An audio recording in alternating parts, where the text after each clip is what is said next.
What is the phallus signifier in Lacanian psychoanalysis? 1. Symbolic concept, not biological. In Lacan psychoanalysis, the phallus is not the biological penis.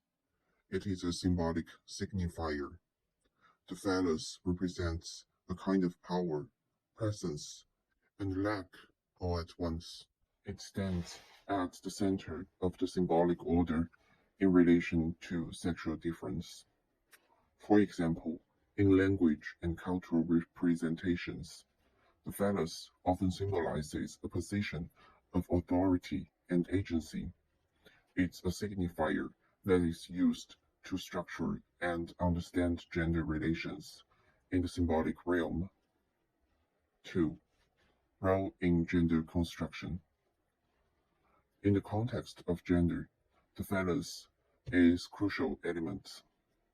Masculinity is often symbolically associated with the possession of the phallus.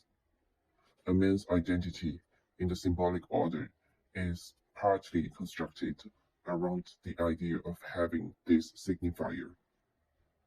For instance, in traditional gender norms, men are expected to display characteristics such as dominance and control, which are symbolically linked to the phallus. However, this is a symbolic possession, not a biological one.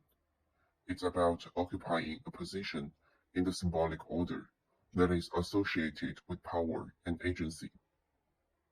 3. Femininity and lack. Femininity, in Lacanian terms, is often defined in relation to the lack of the phallus. But this lack is not a negative state.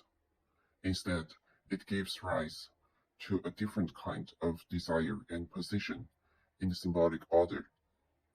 For example, a woman's desire can be seen as a desire to be the object of the man's desire in relation to the phallus. Her position is more complex and involves a negotiation with this symbolic lack. The woman's identity is not simply a negative of the male's, but has its own structure and agency in the symbolic realm. 4. Desire and the phallus.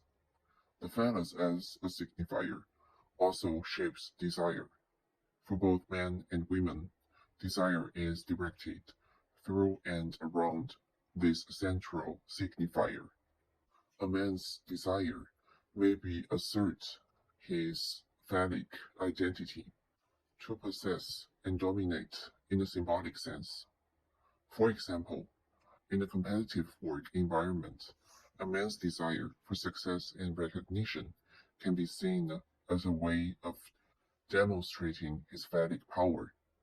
For a woman, her desire may involve a desire to be desired by the phallic other, or to subvert the traditional phallic order and assert her own agency in a different way.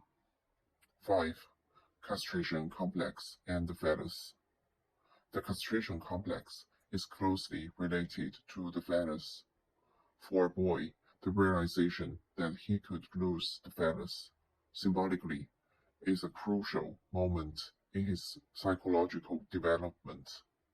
It leads to the internalization of the law and the renunciation of certain infantile desires.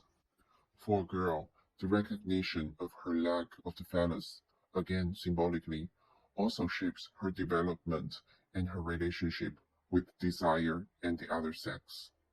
The castration complex thus operates through the phallus signifier to regulate and structure sexual and psychological development.